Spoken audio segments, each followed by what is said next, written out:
Yeah, we back with another interesting video. Now, I got a comment in my comment section a while back.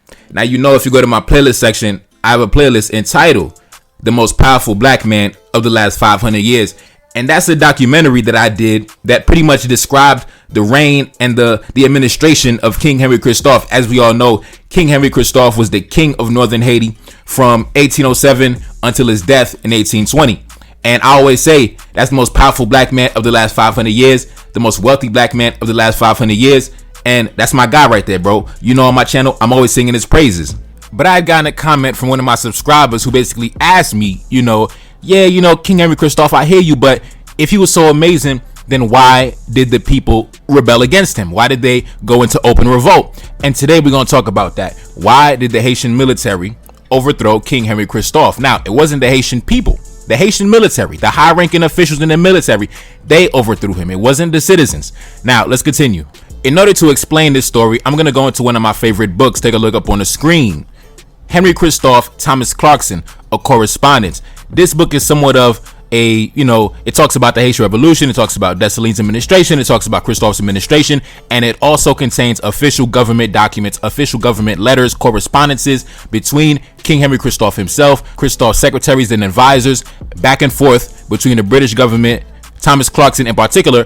And yeah, it's a very interesting book, an amazing book. So we're going to go into it. And before we get into that, let's talk about who the hell is Thomas Clarkson, first of all, right? Take a look up on the screen. Thomas Clarkson.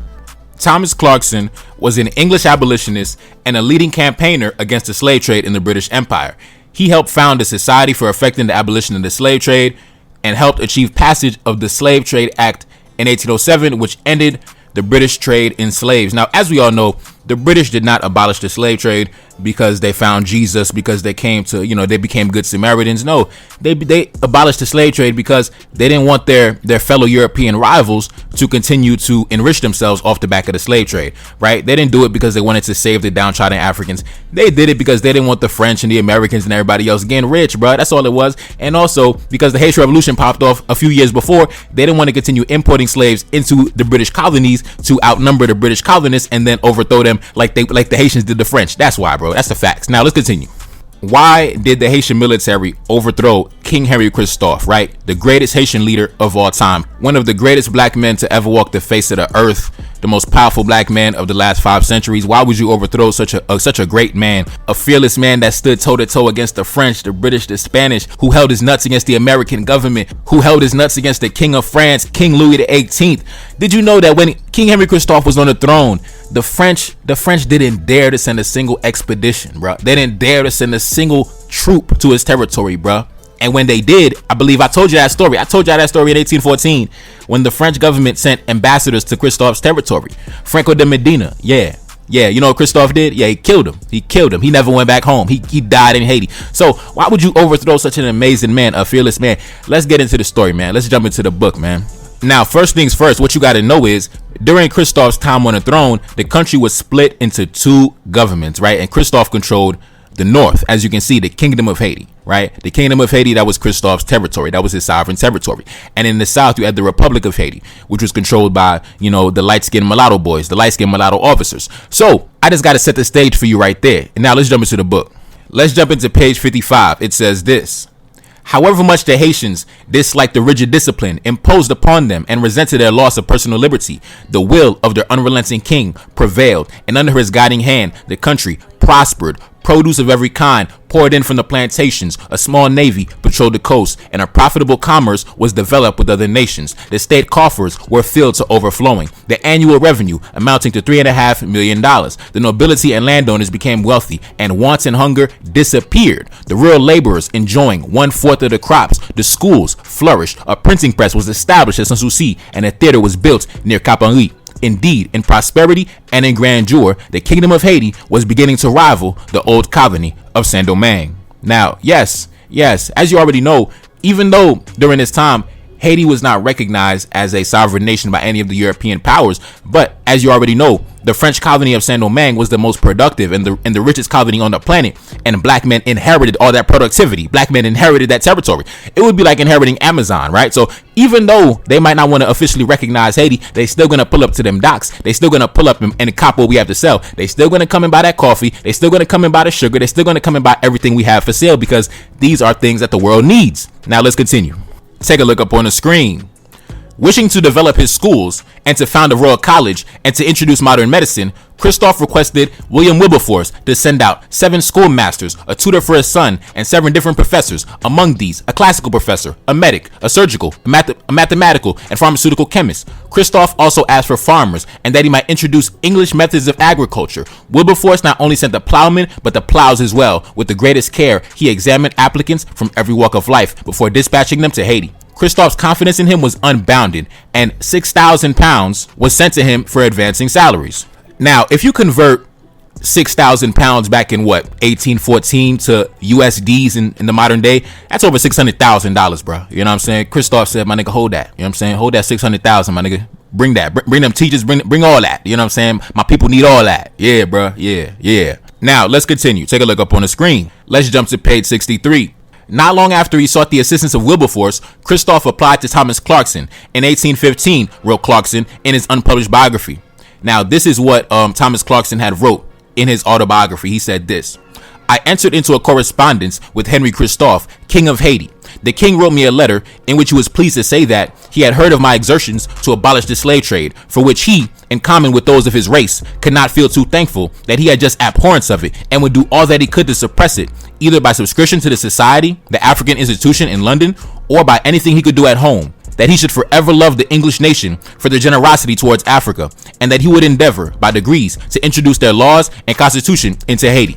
Now, keep in mind, Christophe never set foot in Africa a day in his life. He never went to Africa. He never seen the African continent. He was born in the British colonies and he died as a king in Haiti, right? He never went to Africa, but he already had that Pan-African consciousness back in the early 1800s to know we as black men, we have common interests around the world, regardless of where we are from. We as black men have common interests and common adversaries. So he was already campaigning and working on behalf of black men around the world, and he never even set foot in Africa, bro. Now let's continue. Take a look up on the screen. Clarkson was greatly disturbed over the size of Christophe's standing army. Though he was well aware of the necessity for preparedness, in one of his letters, he explained the advantages of organizing the soldiers into a militia as in England, thereby releasing 1/3 or 1/2 of them from full-time military service. He went on to suggest that the disbanded troops be given grants of land. A few months later, Christophe replied that he was bringing this advice to the attention of the Privy Council, and within a year reassured that the French would not undertake any hostile action against Haiti. He issued an edict giving portions of the public domain to his soldiers of all ranks. Now, listen, Christophe was just like Toussaint Louverture. He was an excellent diplomat, excellent politician. He knew how to tell them Europeans what they wanted to hear. Even though he said, yeah, I hear you, I might reduce the size of the army. He actually increased the size of the army afterwards, bro. Like I said, bro, you know, Christophe, listen, you got to be a diplomat. You got to be a politician out here, bro. You know what I mean? You got to be smooth with it. You know, you got to tell the people what they want to hear and do whatever the fuck you want. You know what I'm saying? Now let's continue. Take a look up on the screen. Christophe was a great believer in discipline. He brought African warriors from the kingdom of Dahomey in present-day Benin, whom he dubbed the Royal Dahomettes. They served as the primary agents of his authority. Incorruptible and intensely loyal to Christophe, the Dahomettes brought order to the countryside. Now, for those of y'all who've been following me for a very long time, you already know the significance of the kingdom of Dahomey as it pertains to Haiti. I mean, Dessalines himself. Dessalines was raised by a Dahomey woman, right? The mother figure of Dessalines was a Dahomey woman. The woman who taught Dessalines all the military science that he knew was a Dahomey woman. So yeah, the kingdom of Dahomey, very deep relationship. You know, that region of West Africa, Benin, Togo, Nigeria, all through that West African coast.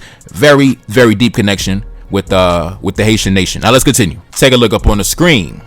From his English friends, he had learned of the Lancasterian system of education and of its efficacy in teaching the rudiments of knowledge, and in 1815 he made application for assistance to the British and Foreign School Society, an organization devoted to the Lancasterian plan. Through this society, and with the cooperation of Wilberforce and Clarkson, 6 teachers were sent to Haiti, and in 1816 and 1817 schools were established at Sanssouci, that was the capital of the kingdom, and in the principal ports of the kingdom, Cap Henri, Port-au-Prince, Gonaïves, and Saint-Marc. Soon, nearly 2,000 pupils were in attendance. Christophe spared no effort or expense. Buildings were constructed, books and equipment were provided, and the teachers were liberally remunerated. About the same time, a royal college was founded to afford students with special aptitudes an opportunity to pursue a more advanced curriculum. And at Sanssouci, a school of drawing and painting was established with the English artist Richard Evans in charge. Now, Richard Evans is the one that painted that legendary portrait, that famous, world famous portrait of Christophe that's my profile picture on my YouTube channel. As you can see, take a look up on the screen. Christophe and his son, Richard Evans, the British painter, he was the one that created these beautiful creations. Shout out to Richard Evans. Shout out to him. Now let's continue. Take a look up on the screen. Absence from classes was not to be tolerated, except on specified days of rest and the national holidays decreed by law. And on Sundays and feast days, the pupils were required to attend prayers and a religious discourse. The section of the ordinance dealing with punishments was most severe. Discipline shall be inculcated among the pupils by means of the rod or whip, or in serious cases by imprisonment on bread and water. Disobedience, absence from class, and taking the name of God in vain, for example, was punishable by 1 to 2 weeks of imprisonment on bread and water, and monitors who failed to fulfill their duties were to be given double punishment. Instruction in all schools was to be given in both English and French, and according to the English system. The elementary pupils were to be taught to read, to write, and to figure. In the academies, instruction was to include grammar, history, geography, arithmetic, Latin, English, and French. These two ordinances, so comprehensive in their provisions, demonstrate equally with the Code Henri, Christophe's capacity for leadership, and his project for universal education was fast being realized. New schools were rapidly established, and not only were the elementary and secondary schools thriving, but in the Royal College, a number of students were progressing so satisfactorily that they were nearly ready to become themselves teachers of mathematics, chemistry, and literature. A medical school, under the supervision of the king's physician, was also going steadily ahead. Foreign visitors who inspected the schools brought back to England glowing reports of the aptitude and knowledge of the students and declared that the Haitian pupils equaled in learning to English children of similar age. Now, keep in mind, all of this was accomplished in a single generation. He accomplished all of this in a span of less than 15 years, bro. Literally less than a generation. All of this amazing shit was created. So listen, that's why black men in the modern day, I'm not trying to hear shit, bro. I'm not trying to hear shit. Now let's continue.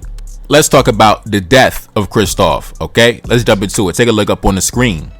Disaster came to Christophe in the midst of his labors. On August 15th, 1820, he was seized with the fit of apoplexy. He had a stroke. While attending mass at the Queen's Fete at Bellevue, he consulted with his physician, Duncan Stewart, who informed him that his whole right side was paralyzed and that while the seizure probably would not prove fatal, his active days were over. Christophe received this disastrous news with stoical composure, and as soon as he was able to travel, had himself conveyed to Sanssouci. No longer overawed by their king, the people began to talk amongst themselves of open revolt, nor were they without provocation, although at the onset of his career, Christophe governed in a tolerant manner and conducted his administration with a view to establishing order and discipline in a nation long unused to them. Towards the end of his reign, he became more and more overbearing and tyrannical. He gave way to uncontrollable fits of temper and savage cruelty. He had learned to govern others, but not himself. Now, as somebody who studied Christophe for years and years, if you ask me, I believe towards the end of his life, towards 1820, when they talk about how his demeanor began to change, I think Christophe was suffering from some type of mental illness towards the end of his life. It might have been schizophrenia or something like that, because there were stories where it would be like a thunderstorm, and then Christophe, it would be like thunder and lightning, and Christophe would go to the citadel and he would start firing cannons back at the sky. Like it would be thundering and lightning, and then Christophe would be sending cannons back towards the sky type shit. Like, yeah, so I think Christophe was suffering from some type of schizophrenia, where they talk about, he became more overbearing and tyrannical, random fits of temper and rage and savage cruelty. I think Christophe was suffering from some type of mental illness. And like I said, this was somebody who came from chattel slavery, who fought in the 1804 revolution, fought against the French, the British, the Spanish, where he saw the French military, chopping off ears, chopping off limbs, dumping women and children into the ocean. Christophe's seen a lot in his life, bro. He's seen a lot. He's seen people being burned alive, black men and women burned alive. Like, he's seen a lot, bro. I cannot blame him for going crazy, bro. I can't blame him for losing his mind, bro. I can't blame him. Now let's continue. He spared no one, and the nobles and royal dominant troops were as likely to become the victims of his wrath as the common field workers.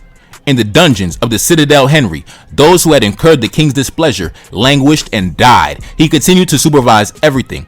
Early in 1820, he had ordered the rebuilding of Cap Henri, which had never fully been restored since the time of the invasion. Daily, he appeared in the scene of construction, exhorting the workers and punishing the idlers. During the last 7 months preceding his stroke, he was more than usually active. He seemed to be everywhere. Now let's continue. Take a look up on the screen. At Cap Henri, the Duc de Marmelade, who Christophe had publicly humiliated, and other high officers had been secretly plotting since the beginning of the king's illness to destroy the monarchy and establish a republic in its place. Now, for those of y'all who've been following my videos, especially those of y'all who follow my videos on Christophe, then listen, let me tell you the hardcore facts. When they talk about Christophe had humiliated the Duc de Marmelade, the Duc de Marmelade was the governor of the capital of the kingdom, right? The Duc de Marmelade, he was one of Christophe's right-hand mans. He was part of the Privy Council. He was a high-ranking official, big boss, big chief, big landowner, big rich black man. You know what I mean? The Duc de Marmelade, when they say he was publicly humiliated by the Christophe, it was because, I forget the exact story, Christophe had given the Duke a specific order or task to carry out, and the Duke, either he did not do it in a satisfactory manner, or I don't know what happened. I forget what exactly happened, but Christophe had condemned him to hard labor in the field. Like he demoted him from a high ranking chief to a goddamn field worker. You know, go work in the field, nigga. You know what I'm saying? So he that's why they said he was humiliated by Christophe, and he was one of the main conspirators in the overthrow of Christophe, right? And not only that, I'm gonna add my own personal opinion on it as well. One thing people don't really talk about when it comes to the Haitian Revolution, when it comes to the relationships that the guys had with the females, there was no bro code. Like, I noticed there was no bro code. For example, one of the reasons why the mulatto officers didn't really like Dessalines was because Dessalines was smashing on their wives. Dessalines was smashing their girlfriends, bro. And when Christophe was in power, he was trying to smash the wives of his homies too. Y'all remember that story I told y'all, my day ones, y'all know.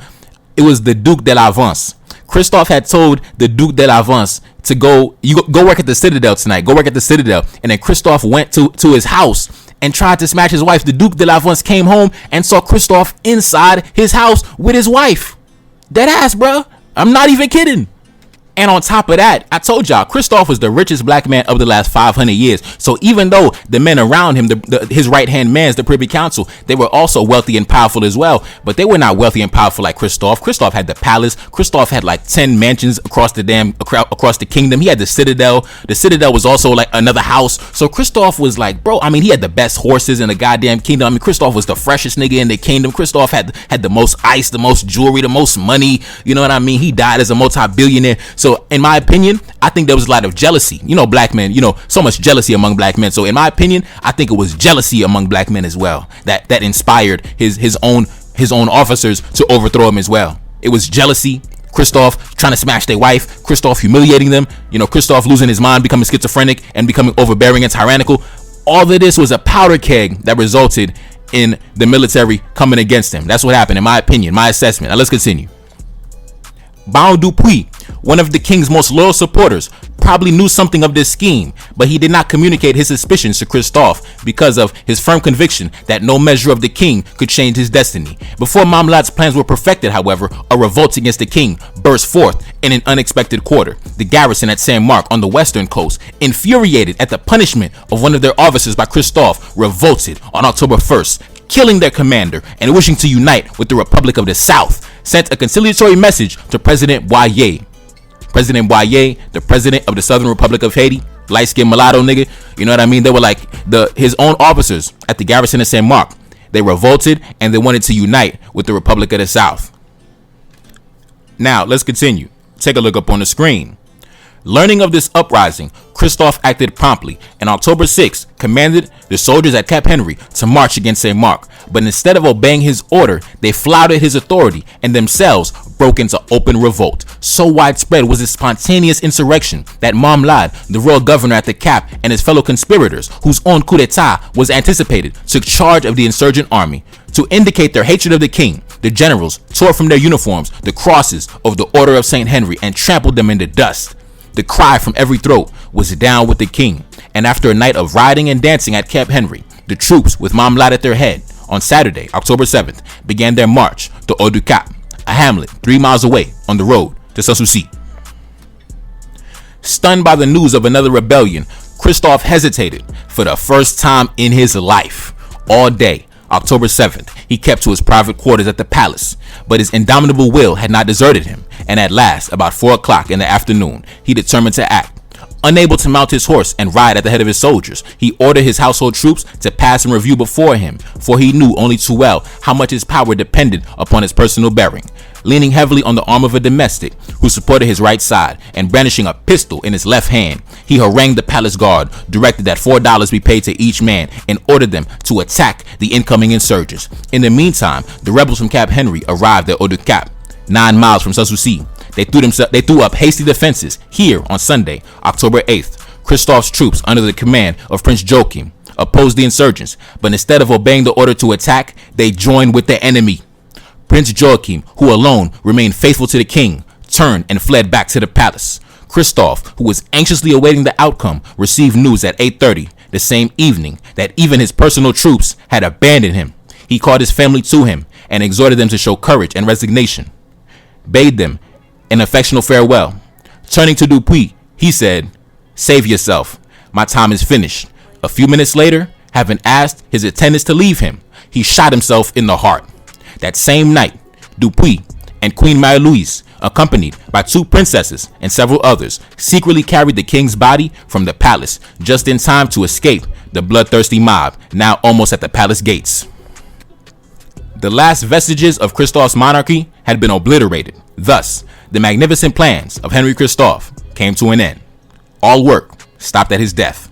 The laborers left the fields untilled. The workers on the citadel dropped their tools. An enormous cannon being hauled up the mountain to the fortress was abandoned halfway to the summit, where even today it can be seen amid the jungle. The schools were immediately closed, and the white teachers whom Clarkson and Wilberforce had so painstakingly selected were left with neither students nor salary. The soldiers broke discipline and soon became slovenly and careless. Swarms of idlers and vagrants crowded the roads. Abundance was replaced by destitution. The iron hand, the invincible will, and the insatiable ambition of the king, it was gone. The people had their freedom.